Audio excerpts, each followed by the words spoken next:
Hello students. आज हम बात करेंगे ग्रुप थ्योरी के अगले एग्जाम्पल और एक थ्योरम जो बची हुई है उनके बारे में। तो पहले अपन देखते हैं एग्जाम्पल नंबर 9, जो कि दिया हुआ है कि सिद्ध कीजिए कि चार कोटि का प्रत्येक ग्रुप आवेलियन होता है। तो इसके बारे में अगर अपन बात करें कि आवेलियन ग्रुप जो है उसके लिए अपन क्या बात करेंगे कि यहाँ पर पहले तो ये क्या है, चार कोटि का प्रत्येक ग्रुप। सबसे पहली चीज कि ग्रुप है, तो ग्रुप है तो अपने पास में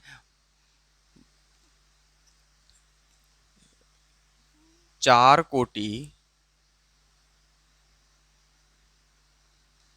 का एक ग्रुप जी है, जिसमें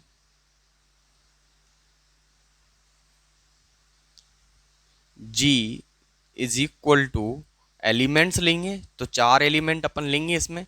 तो मैंने ले लिया ए, बी, सी एंड ई। ई जहां पर क्या है, जहां ई एक तत्समक अवयव है, तत्समक अवयव है। भाई अगर अपने पास में अगर ये क्या है, एक ग्रुप है, तो ग्रुप में तत्समक अवयव का अस्तित्व होता ही है। प्रतिलोमों की बात तो अपन बाद में करेंगे कि तत्समक अवयव होगा उसमें और प्रतिलोम अवयव उसमें अपने को निकालने रहते हैं। तो ये तत्समक अवयव अपने पास में लेना है ही इसके अंदर। ठीक है, तो इसके लिए अपन को क्या प्रूव करना है, आवेलियन ग्रुप प्रूव करना है। तो इसका मतलब कि A dot B is equal to B dot A, यानी कि इस वाली प्रॉपर्टी को अपन को हर एक एलिमेंट के लिए प्रूव करना है। ठीक है, तो यहाँ पर एलिमेंट कितने हैं, तीन एलिमेंट हैं, चौथा अपने पास में तत्समक है। और तत्समक हर एक के लिए क्या होता है, क्रम विनिमय को फॉलो करता ही है, चाहे वो क्रम विनिमय समूह हो या ना हो। ठीक है, तो इसके लिए अगर मैं बात करूं तो यहां पर संक्रिया सारणी, तो जी के लिए संक्रिया सारणी, एक संक्रिया सारणी तैयार करते हैं अपन। तो संक्रिया सारणी यहां पर बनाते हैं। ठीक है, तो संक्रिया सारणी में अपने पास में क्या रहेगा देखें, तो एक ऑपरेट जो है उसके अकॉर्डिंग मैं इसमें क्रॉस ऑपरेट के लिए यानी डॉट ऑपरेट के लिए एक संक्रिया सारणी इसमें बना रहा हूँ। तो यहाँ पर मैं इसको स्टार से नोटिफाई कर रहा हूँ और एलिमेंटों को मैं इसमें लिखूँगा और दोबारा से एलिमेंटों को इधर से। ठीक है, तो A, B, C and E, A, B, C and E. ठीक है, तो इस तरीके से अपन ने एक ऑपरेट किया है। तो ए का ऑपरेट ए के साथ में करेंगे तो ए स्क्वायर, ए का ऑपरेट अगर बी के साथ में किया तो ए डॉट बी, ए का ऑपरेट सी के साथ में किया तो ए डॉट सी, ए का ऑपरेट ई के साथ में किया तो ए, क्योंकि स्वयं इसके साथ में अपनी कोई भी एलिमेंट ई के साथ में ऑपरेट करने पर उसी एलिमेंट को देता है। ठीक है, तो बी का ए के साथ में किया तो बी डॉट ए। ठीक है, बी का बी के साथ में किया तो बी स्क्वायर, बी का सी के साथ में किया तो बी डॉट सी, बी का ई के साथ में किया तो बी। ठीक है, सी का ए के साथ में किया तो सी डॉट ए, सी का बी के साथ में किया तो सी डॉट बी, और सी का सी के साथ में किया तो सी स्क्वायर, एंड सी का ई के साथ में किया तो सी। ठीक है, अब ई का ए के साथ में किया तो वापस से ए, ई का बी के साथ में किया तो वापस से बी, ई का सी के साथ में किया तो वापस से सी, और ई का ई के साथ में किया तो ई। अब हर एक एलिमेंट इसमें वापस से अपने पास में प्राप्त हो रहा है। ठीक है, तो इसमें प्रत्येक अवयव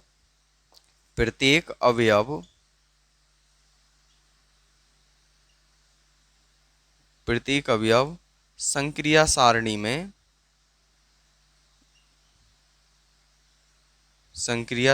में उपस्थित है। भाई प्रत्येक एलिमेंट इसमें क्या है, उपस्थित है, विद्यमान है, कुछ भी लिख सकते हैं। ठीक है, तो इसके लिए अब अपन को क्या प्रूव करना है, A dot B is equal to B dot A. तो सबसे पहली कंडीशन कि इस वाली लाइन में ए डॉट बी आ रहा है, तो ए डॉट बी इसका एलिमेंट है, तो इसमें क्लोजर तो रहेगा ही रहेगा। भाई अगर ये क्लोजर है तो इस इन चारों एलिमेंटों में से कोई ना कोई एक एलिमेंट होगा। अब ए डॉट बी कभी भी अपने पास में या तो ए डॉट बी ए के इक्वल तो होगा ही नहीं, खुद खुद के इसके इक्वल तो होगा ही नहीं, तो ए डॉट बी जो है वो या तो A dot B is equal to B होगा, या A dot B is equal to होगा किसके, ए डॉट बी किसके इक्वल होगा, सी के, या फिर ए डॉट बी इक्वल होगा किसके, ई के। तो इनमें से एक कंडीशन में कुछ ना कुछ हो सकता है। परंतु अगर मैं इस वाली कंडीशन को लेके चलूं, परंतु A dot B is equal to, मैं इसको लेके चलूं बी को, तो बी वाले एलिमेंट के लिए बी डॉट ई अगर मैं अप्लाई कर दूं, तो बी डॉट ई अगर मैं यहाँ से अप्लाई करूं, तो किसी भी एलिमेंट के लिए वही एलिमेंट देना एक प्रतिलोम अवयव का अस्तित्व कहलाता है। ठीक है, तो जो कि अपने पास में ये पॉसिबल नहीं होगा कि बी डॉट ए अपने पास में इसके इक्वल आ जाए। ठीक है, तो इसकी कंडीशन को मैं इस वाली तरीके से अपन यहाँ पर लिख सकते हैं, परंतु B dot A dot B is not equal to क्या होगा, बी, क्योंकि यहाँ पर जो वैल्यू है, ये जो अपने पास में वैल्यू है कि ए डॉट बी अब यहाँ पर इसी के इक्वल आ जाएगा, ऐसा तो पॉसिबल होगा ही नहीं। ऐसा पॉसिबल नहीं होगा तो अपने पास में कौन सी कंडीशन बची, एक तो बची कि A dot B is equal to या तो सी होगा या फिर A dot B is equal to E होगा। अतः ए डॉट बी, इसमें अपन इस चीज को भी लिख सकते हैं कि A dot B is equal to A के भी इक्वल लिख सकते हैं, जो कि वो भी पॉसिबल नहीं होगा। ठीक है, तो A dot B is equal to या तो सी होगा या A dot B is equal to E होगा। इसी प्रकार अपन बी डॉट ए की बात करें, तो बी डॉट ए की अगर मैं बात करूं तो बी डॉट ए किसके इक्वल होगा, या तो ए के इक्वल होगा या फिर या बी डॉट ए किसके इक्वल होगा, सी के इक्वल होगा, या फिर बी डॉट ए किसके इक्वल होगा, ई के इक्वल होगा। तो सेम एलिमेंट के लिए तो हो नहीं सकता, तो यहाँ पर मैंने एक स्टेप इसमें ये और लिख ही लो चलो इसमें, कि नहीं तो फिर दिक्कत आएगी, आपको प्रॉब्लम आ जाएगी थोड़ी सी। बुक में नहीं दिया हुआ है फिर भी अपन इसको तो लिख ही लेंगे कि A dot B is equal to A या A dot B is equal to B. तो A dot B is not equal to A comma A dot B is not equal to B. इन दोनों के तो equal हो ही नहीं सकता, या तो इसके इक्वल होगा या फिर इसके इक्वल होगा। ठीक है, तो अगर मैं इन वाली कंडीशन की बात करूं तो यहाँ पर या तो ये वाली कंडीशन होगी या फिर ये वाली कंडीशन होगी। इसी प्रकार अगर मैं बात करूंगा अन्य बी वाले एलिमेंटों के लिए, तो B dot A is equal to A होगा, या फिर B dot A is equal to B होगा, या फिर B dot A is equal to C होगा, या फिर B dot A is equal to E होगा। इन चारों में से एक कंडीशन हो सकती है, परंतु ये दोनों कंडीशन तो हो ही नहीं सकती। परंतु B dot A is not equal to A तथा comma B dot A is not equal to B. इन दोनों की कंडीशन तो फॉलो हो ही नहीं सकती, बस ये दोनों कंडीशन बची हुई हैं, इनके इक्वल हो सकता है। अतः B dot A is equal to C या B dot A is equal to E. अब इस वाले को मैं इक्वेशन नंबर फर्स्ट डालूं और इस वाले को मैं इक्वेशन नंबर सेकंड डालूं, तो इसका मतलब क्या आ रहा है कि A dot B is equal to E is equal to B dot A. यानी कि इसका मतलब यहां से ये कंडीशन फॉलो होके आ रही है कि A dot B is equal to होगा बी डॉट ए के। ठीक है, और यहां पर अगर मैं देखूं कि B dot A dot B is equal to C is equal to C, ये वाला जो सी वाला पार्ट है वो किसके इक्वल है, बी डॉट ए के। तो बी डॉट ए, यहां से भी क्या निकल के आ रहा है कि A dot B is equal to B dot A. यानी कि इसमें इनके इक्वल तो हो ही नहीं सकता, और इन दोनों कंडीशनों में अगर किसी के भी इक्वल होता है अगर इन दोनों कंडीशनों में से किसी के भी इक्वल होता है तब ये अपने आप को क्रम विनिमय प्रूव कर लेगा। अतः इसी प्रकार B dot C is equal to C dot B एवं A dot C is equal to C dot A भी प्राप्त किया जा सकता है, प्राप्त किया जा सकता है। अर्थात जी एक क्रम विनिमय समूह होगा, क्रम विनिमय समूह होगा। भाई देखो, इसमें यहां पर मेन चीज जो थी वो ये थी कि ए डॉट बी या तो इसके इक्वल है, चलो ठीक है मान लिया ये इसके इक्वल है और ये इसके इक्वल है, तो यहां पर इन दोनों के इक्वल तो हो ही नहीं सकता। इन दोनों के इक्वल अगर होगा तो अपने पास में या इसके इक्वल होगा या फिर इसके इक्वल होगा, तब अपने पास में कंडीशन एक तरीके से ये हो सकती है कि A dot B is equal to C के इक्वल हो जाए, मान के चलो। तो यहाँ पर B dot A B C के इक्वल हो जाएगा और ये दोनों क्या हो जाएंगे अपने पास में इसकी इस वाली वैल्यू को फॉलो कर जाएंगे कि A dot B is equal to क्या हो जाएगा बी डॉट ए। और अगर ई के इक्वल हो रहे होंगे तो ई के इक्वल हो रहे होंगे तो ए डॉट बी और बी डॉट ए वापस से फिर से इक्वल हो जाएंगे। तो इसका मतलब ये हुआ कि ये क्रम विनिमयता को क्या करता है, फॉलो करता है। तो इसलिए अपन कह सकते हैं कि जी एक क्या होगा, क्रम विनिमय समूह होगा। That's it. ठीक है, तो इसको अपन हैंस प्रूव लिख लेंगे। तो एक बार आप इसको नोट कीजिए। तो इसके बाद में नेक्स्ट है अपने पास में थ्योरम नंबर 1.6।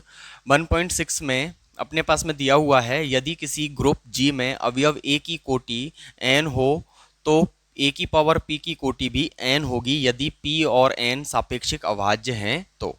ठीक है, तो यहाँ पर अपन सबसे पहली चीज इसको ग्रुप तो लेते ही हैं। तो माना G एक ग्रुप है तथा A is belongs to G and A की पावर P भी इसमें G में ही बिलोंग करेगा। ठीक है, तो order of A is equal to क्या होगा n, जो कि अपने पास में दिया हुआ है। लेकिन इसमें से मैं ऑर्डर ऑफ ए की पावर p जो है उसको डिफरेंट लेंगे अपन, जिससे कि अपन दोनों को इक्वल कर देंगे तो इसके बाद में ये थ्योरम क्या हो जाएगी, प्रूव हो जाएगी। तो यहाँ से अपन इस लिख सकते हैं कि a की power n is equal to क्या होगा, e होगा। ठीक है, तो a की power n is equal to क्या हो गया, e। तो इसको अपन इक्वेशन नंबर फर्स्ट डाल लेते हैं। अब ऑर्डर ऑफ किसकी अगर बात करूं तो a की पावर p की बात करूं तो इसको मैं मान लेता हूं m, माना। ठीक है, अगर मैंने इसको m मान लिया है तो इसका मतलब हो गया a की पावर p की power m is equal to e। तो दिस इम्प्लाइज दैट अपन कह सकते हैं कि a की power pm is equal to e। ठीक है, तो ये फॉर्म मैंने यहां से लिख ली है। अब इसके बाद की कंडीशन, तो इस समीकरण एक से अपन बात, यहां से समीकरण एक से स्टार्ट करेंगे। तो समीकरण एक से, ठीक है, तो a की power n is equal to है किसके, ई के। अब ये इसके इक्वल है तो इसका मतलब हुआ कि यहाँ पर अगर मैं इन दोनों का स्क्वायर ले लूँ, जैसे कि अपन किसी भी दो अपने पास में दो इक्वल वैल्यू होती हैं तो दोनों तरफ अपन क्या ले लेते हैं, स्क्वायर ले लेते हैं। तो ऐसे ही अपन के पास में ज़रूरत किसकी है, ए की पावर पी की, तो हम दोनों तरफ पावर में पी ले लेंगे। तो इसकी पावर पी और इसकी पावर पी, और e की पावर p का मतलब तो e ही होता है। तो इसका मतलब हो गया, अब इन दोनों को आपस में इंटरचेंज करेंगे। यहाँ से ध्यान रखना कि इन दोनों को आपस में क्या करना है, इंटरचेंज। तो p की पावर हो गया n इज इक्वल टू क्या हो जाएगा, e। चूंकि e की power p is equal to क्या होता है, e। तो अगर मैं कहूँ कि e की पावर ऑर्डर ऑफ e की पावर a की power p is equal to क्या है, ऑर्डर ऑफ a की पावर p क्या हो गया, n। ऑर्डर ऑफ e की power p is equal to क्या हो गया, n। लेकिन लिया क्या था हमने, ये लिया था परंतु अभी से कंडीशन अपने पास में बच रही है, तो यहाँ से ये हमने अभी से प्रूव ही नहीं किया है। अब इसके लिए मैं कह लेता हूँ यहाँ पर पी और एन क्या है, सापेक्षिक अभाज्य हैं, पी कॉमा एन, परंतु पी कॉमा एन क्या है, सापेक्षिक अभाज्य हैं, अर्थात इनका HCF का मतलब मैसएप है, महत्तम समापवर्त मैसएप है, is equal to 1। HCF is equal to 1 होगा, या फिर डायरेक्ट इसको ऐसे लिख दो, 1 होगा। ठीक है, तो इनका HCF 1 है, तो इसके बाद की जो कंडीशन है उसको अपन किस तरीके से नोट करते हैं देखें। अतः इसके लिए दो पूर्णांक x, y इस प्रकार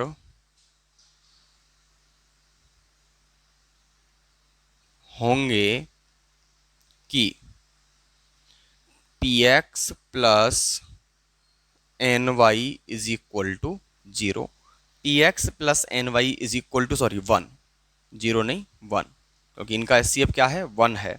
ठीक है, तो आगे अगर मैं बात करूं इस वाली प्रॉपर्टी से ही, जो अपने पास में ये जो प्रॉपर्टी थी अपने पास में, इसी के बेसिस पे अगर अपन इसमें बात करें, a की पावर 1 इज इक्वल टू क्या हो जाएगा, a की पावर 1 की जगह पे मैं इसको भी लिख सकता हूँ कि px प्लस एन वाई। ठीक है, आगे अगर इसको सॉल्व करें तो a की पावर px हो गया, डॉट a की पावर एन वाई हो जाएगा, a की पावर एन वाई। ठीक है, तो यहाँ से ये हो जाएगा a की पावर p और इसकी पावर x डॉट, ये हो गया अपने पास में a की पावर n डॉट, ऊपर आ जाएगा अपने पास में मल्टीपल में y। तो ये a की पावर 1 की फॉर्म में ही अपना चल रहा है।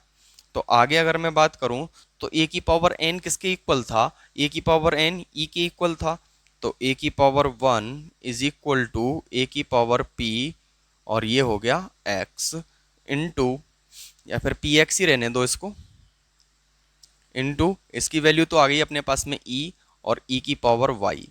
अब e की पावर कुछ भी हो क्या होता है, e ही होता है, तो e इसकी वैल्यू क्या हो जाएगी अपने पास में, a की पावर px डॉट e, और किसी भी एलिमेंट का मल्टीप्लाई e से करते हैं तो वही एलिमेंट अपने पास में आ जाता है, तो इसका मतलब हो गया a की पावर px। ठीक है, a की पावर 1 का मतलब हो गया a की पावर px। अब इस वाली कंडीशन को आगे सॉल्व करना है, तो यहाँ से वापस से अप्रोच लगाएंगे कि यहाँ पर जैसे अपन ने पावर ली थी ना n, ऐसे ही इसमें पावर लेंगे m, तो जिससे कि अपने पास में a की पावर m की फॉर्म बन के आ जाए। तो जहाँ से अपन इस वाली फॉर्म को लेके चलते हैं, तो a की पावर m मैंने दोनों तरफ ले लिया है, तो a की पावर px की पावर क्या हो जाएगी, m। ठीक है, तो दिस इम्प्लाइज a की power m is equal to, powers का मल्टीप्लाई होगा, तो a की पावर पी एम एक्स। ठीक है, एक बार आप इसको यहाँ तक लिख लीजिए, थोड़ा सा और बचा हुआ है इसको मैं इधर सॉल्व करवा देता हूँ। ठीक है, तो इसके बाद में आगे अपन देखेंगे, तो इसको मैं थोड़ा सा मिटा देता हूँ, तो यहाँ से ठीक है, तो इस वाली वैल्यू को आगे अगर अपन देखें तो a की power m is equal to a की पावर पी एम, और इसकी पावर अपन क्या लिख सकते हैं, x। ठीक है, और अभी अपने पास में मैंने यहाँ से एक वैल्यू मिटाई है कि a की पावर पी एम की वैल्यू क्या होती है, e, ये अपन ने माना था, तो इसके अकॉर्डिंग तो ये आ गया अपने पास में e की पावर x, e की पावर x। तो e की पावर कोई भी होती है, तत्समक अवयव है, तो इसका मतलब ये हो जाएगा e, तो a की power m is equal to e है, तो दिस इम्प्लाई जिसका मतलब क्या हुआ कि order of a is equal to क्या होगा, m, परंतु अपने पास में हमने इनको माना कुछ था, निकल के कुछ आया, तो इसको मैं इक्वेशन नंबर फर्स्ट इस वाले को डाल लेना, और इसको मैं इक्वेशन नंबर क्या डाल लेता हूँ, सेकंड डाल लेता हूँ। तो इसके बेसिस पे समीकरण 1 और 2 से लिख देंगे यहाँ पर, समीकरण 1 व 2 से स्पष्ट है कि, समीकरण 1 व 2 से स्पष्ट है कि m is equal to n,